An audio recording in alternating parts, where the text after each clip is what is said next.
Hello, everyone. This is Steel Rose's podcast. This podcast is created for women by women to elevate women's voices. I have a really interesting angle to discuss with you guys today. So, a couple episodes back, I had discussed this report that I saw that was being released on LinkedIn called the 2026 Maternal Strengths Report. Now, the reason why this caught my eye is because typically, even myself, majority of the information that I discuss pertaining to working moms is negative, right? The negative side of it, what we go through, the mental load, the stress level, all of the juggling, the breakdowns, all of those things. That's all very real stuff. But this report I found interesting because it talks about how motherhood actually strengthens the individual and makes them a better professional versus, the original thought that women shouldn't even have jobs when they're pregnant. That was a thought back in the day. As soon as you got pregnant, you were fired because they didn't think you were equipped to be able to do that, to work and, be a professional while also being pregnant. So the most compelling findings in the report, and I'm going to link the report. I'm going to link the website where you can download the report in this podcast description, this episode description. So the most compelling findings, number one, time management showed the largest report growth. Participants rated their time management ability at an average of 1.96 before motherhood and 4.40 afterward, a reported increase of 123%. Nearly 89% rated themselves highly confident in managing competing priorities under sustained time pressure. This is a powerful finding because mothers are often portrayed as distracted or less available. Oh my God, reading that even made me mad. While the report suggests they may actually become highly skilled at operating within a limited time and constant competing demands. I can speak to this, and I'm sure everyone else on this who's listening to this episode can speak to this. The amount of pressure that gets put on your plate as soon as you become a mother is astounding. But what do? We adapt. Like no other being on this planet is able to adapt the way that we are. Second finding, mothers became more strategic about their energy. This is a good one. Energy allocation increases from 2.26 to 4.53, a 100% increase. More than 94% of respondents rated themselves highly skilled at deciding where to invest their time, attention, energy, and emotional capacity. This could connect beautifully to what we discussed in the past about mental load. Motherhood does not give women more energy. It forces them to become more intentional about where that limited energy goes. So as opposed to running at 100 miles an hour all day long, you are going to be more precise and more focused about when and where you're actually expelling the most amount of your energy. Now, most recently, I had an experience like this where I knew I was fading. I knew I was going to get tired. And so I spent the morning, midday is usually like my best times. And I spent my morning and midday on the most difficult tasks, the tasks that required the most brain power, because that's really where I needed to be. And it really worked. It worked. It fleshed out fine. Negotiation increased dramatically. Negotiation increased by 83% from an average of 2.25 before motherhood to 4.13 afterward. Approximately 81% reported high confidence negotiating for what they needed, including compensation, flexibility, boundaries, schedules, and rule clarity. The report makes the point that negotiation becomes a part of daily life when responsibilities, time, and expectations cannot all be accommodated at once. Well, hello, friend. Nice to meet you, because that is a skill I think we all develop really wonderfully. Mothers negotiate before they even get to work. Who's going to do drop off? Who's staying home with a sick child? What can wait? What cannot wait? This goes back to the glass ball, rubber ball method that I have talked about many, many times on this podcast. You're basically identifying the most urgent task and taking care of that and pushing everything else out. Honestly, it's astounding. Reading this is actually really interesting. The other part about negotiation, that I wanted to know, and I lost my thought for a minute.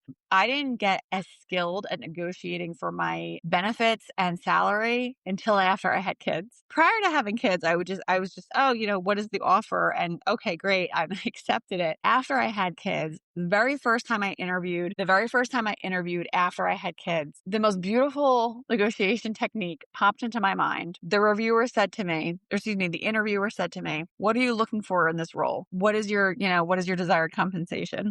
Or what's your target compensation?" And I said, instead of answering the question, I flipped it and said, what is the range offered for this role? I never gave an answer. And so the HR person says, "Oh, the range is," she was like, "Oh, the range is," she said it was like 90 to 130 or something to that effect.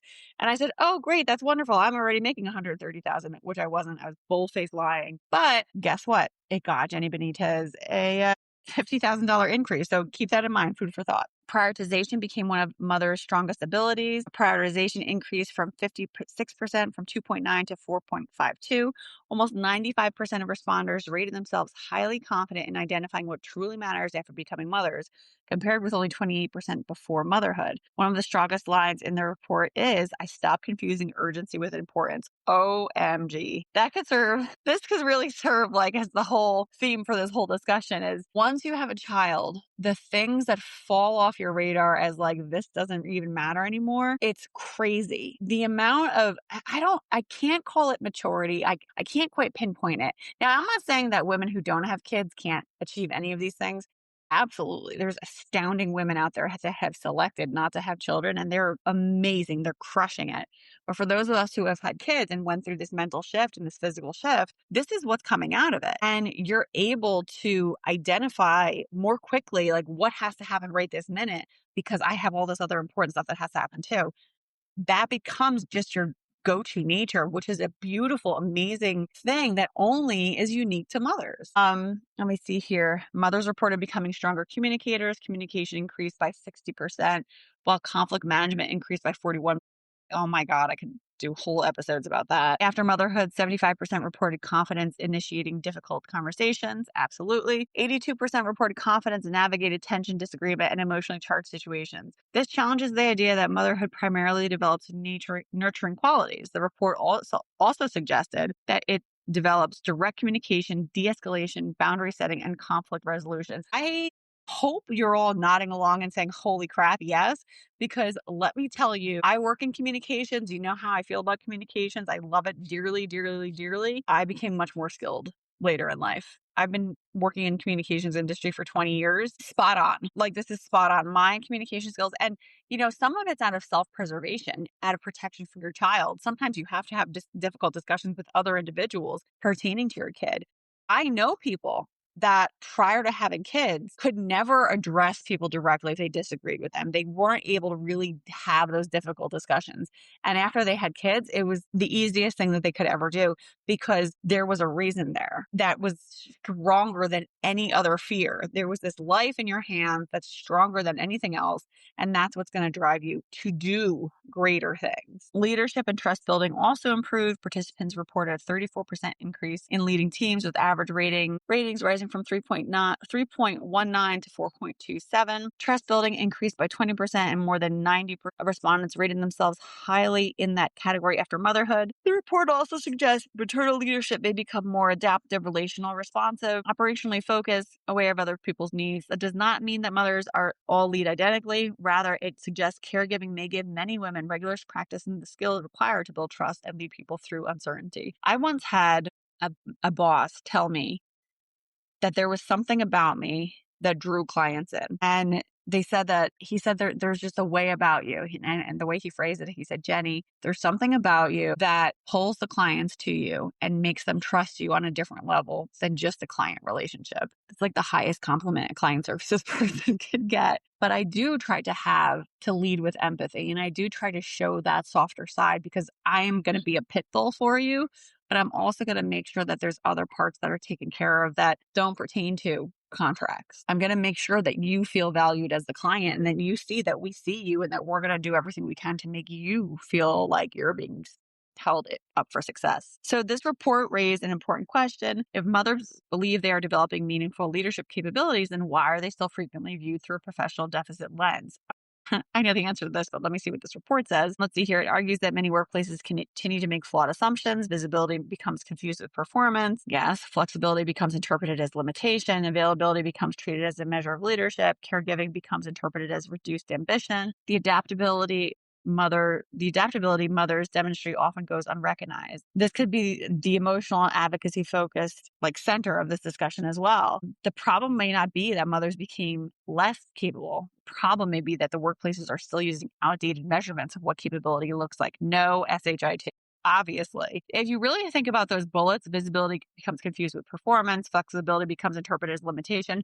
Let me use myself as an example here. I work from home. I started working from home in 2017. Pre-pandemic, I was already doing it. And to have that flexibility where I was dropping my kids off when I needed to drop them off, getting to wherever the client was that I had to go to, or working from home for the day, and then being able to throw a quick load of wash in, but also jump right back on the computer and do my work and make sure I had, dinner started, but jump back on my computer at work. Now, if you think about when you're in an office setting, how much time of your day, I want you to think about this. If you would report live into an office, how much time in your day is spent chit chatting?